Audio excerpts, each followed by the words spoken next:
आप सभी का स्वागत है हमारे इस यूट्यूब चैनल में। आज की इस वीडियो में हम क्लास 10th NCERT बुक का एक वेरी इंपॉर्टेंट वीडियो लेकर के आए हैं और यह वीडियो होने वाला है चैप्टर नंबर 6 जिसका नाम है नियंत्रण एवं समन्वय। ठीक है, साइंस का चैप्टर नंबर 6 नियंत्रण एवं समन्वय।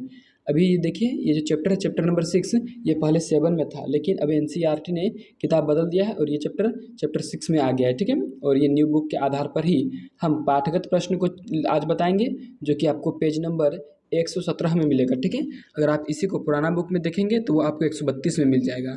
तो देरी न करते हुए चलिए चलते हैं वीडियो में आगे। चलिए शुरू करते हैं यहाँ पर पाठगत प्रश्न को। चलिए देखते हैं पहला प्रश्न। पहला प्रश्न में क्या है, प्रतिवर्ती क्रिया तथा टहलने के बीच क्या अंतर है। ठीक है, तो सबसे पहले प्रतिवर्ती क्रिया को आप समझ लीजिए। देखिए, प्रतिवर्ती क्रिया किसके बोलेंगे तो इसको एक उदाहरण के मदद से समझते हैं। मान के चलिए हमारा हाथ एक गर्म वस्तु के संपर्क में आ गया तो हमारा हाथ जो है स्वतः अपने आप, हम चाहे या ना चाहे, वो हाथ मेरा हट जाएगा। इसी को बोलते हैं प्रतिवर्ती क्रिया। इसका डेफिनेशन थोड़ा सा समझ लीजिए कि जब भी हमारा शरीर किसी शरीर के बाहर हो या अंदर उद्दीपन के संपर्क में आएगा, उद्दीपन मतलब परिवर्तन। ठीक है, जैसे कि हमारा हाथ किसी गर्म वस्तु के संपर्क में आया तो गर्म वस्तु क्या था, पहले ठंडा था लेकिन वो गर्म हुआ तो उसमें उद्दीपन हुआ, यानी कि बदलाव हुआ।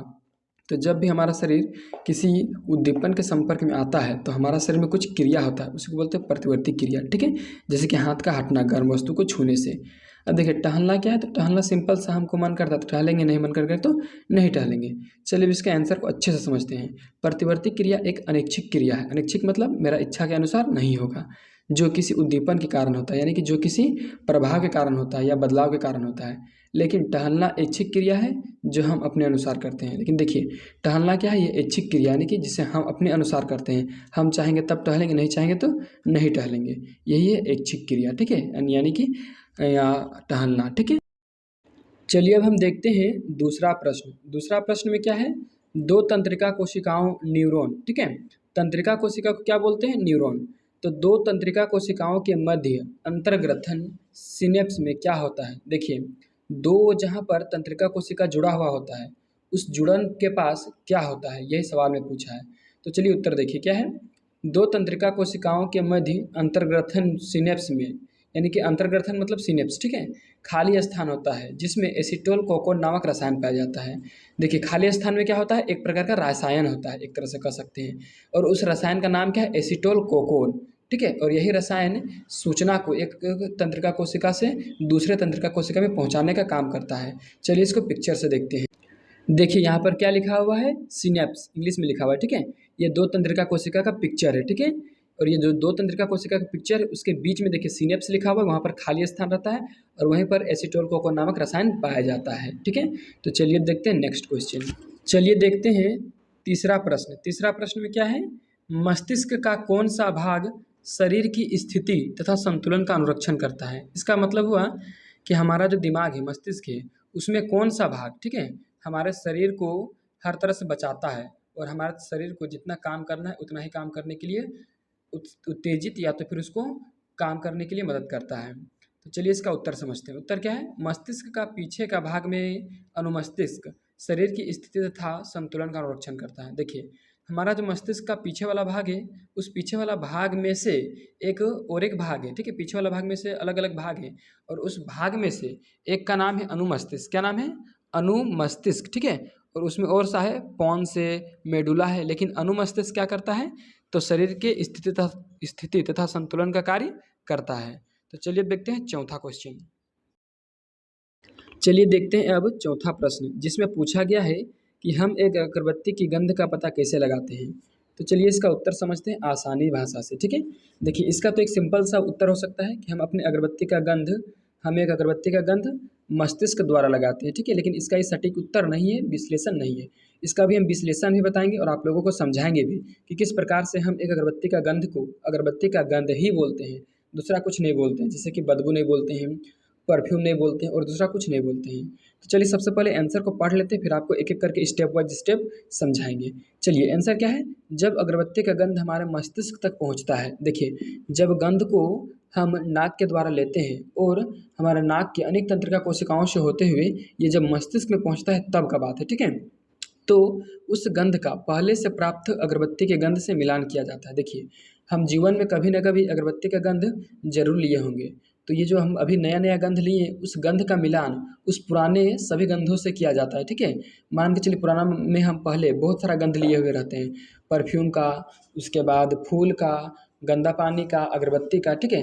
लेकिन जब हम ये नया वाला गंध लेते हैं और वह गंध हमारा दिमाग मिलाने मिलाने में उसको अगरबत्ती के गंध से मिलाने में सक्षम हो जाता है, तो हमारा दिमाग उसको बताता है कि ये अगरबत्ती का गंध है, ठीक है। क्या कहता है, यदि गंध के संबंध में प्राप्त सूचना पहले से एकत्र सूचनाओं से अगरबत्ती की गंध से मेल खाती है तो मस्तिष्क यह निष्कर्ष निकालता है कि प्राप्त सूचना अगरबत्ती की गंध है। देखिए, जब मस्तिष्क अभी नया लिए गंध का मिलान पुराने वाले सभी से कराता है और उसको पता चलता है कि इस गंध का मिलान जो पुराना वाला अगरबत्ती का गंध है उससे मिल रहा है, तो उसी आधार पर दिमाग हमको बताता है कि ये जो गंध है अगरबत्ती का गंध है।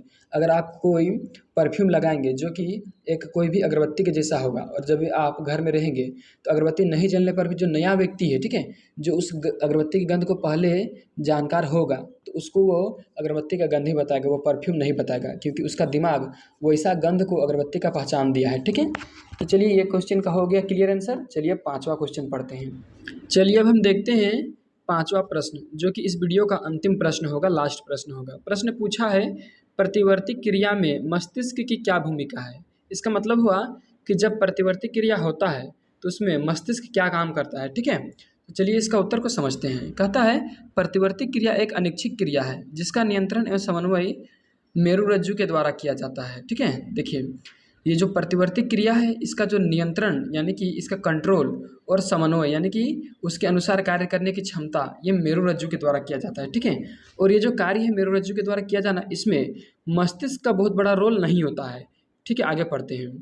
कहता है, अतः इसमें मस्तिष्क की कोई विशेष भूमिका नहीं है क्योंकि इसका सूचना मस्तिष्क तक देरी से पहुंचता है। देखिए, जब भी मान के चलिए कि एक गर्म वस्तु के संपर्क में हम आए, यानी कि गर्म किसी कढ़ाई इत्यादि के संपर्क में मेरा हाथ आया, तो हम तुरंत वहाँ से हाथ हटा लेते हैं। क्यों?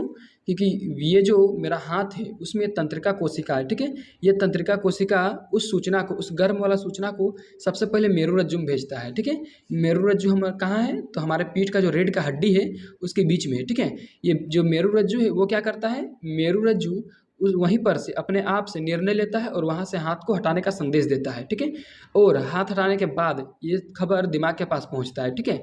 इसलिए यहाँ पर लिखें कि इसमें मस्तिष्क का बहुत बड़ा रोल नहीं होता है, ठीक है। तो चलिए, ये वीडियो का ये लास्ट क्वेश्चन खत्म हुआ। आशा करते हैं आपको वीडियो अच्छा लगा है। अगर वीडियो अच्छा लगा है तो वीडियो को लाइक और चैनल को सब्सक्राइब जरूर कर लीजिए। वीडियो में पूरा बने रहने के लिए आपका बहुत बहुत धन्यवाद।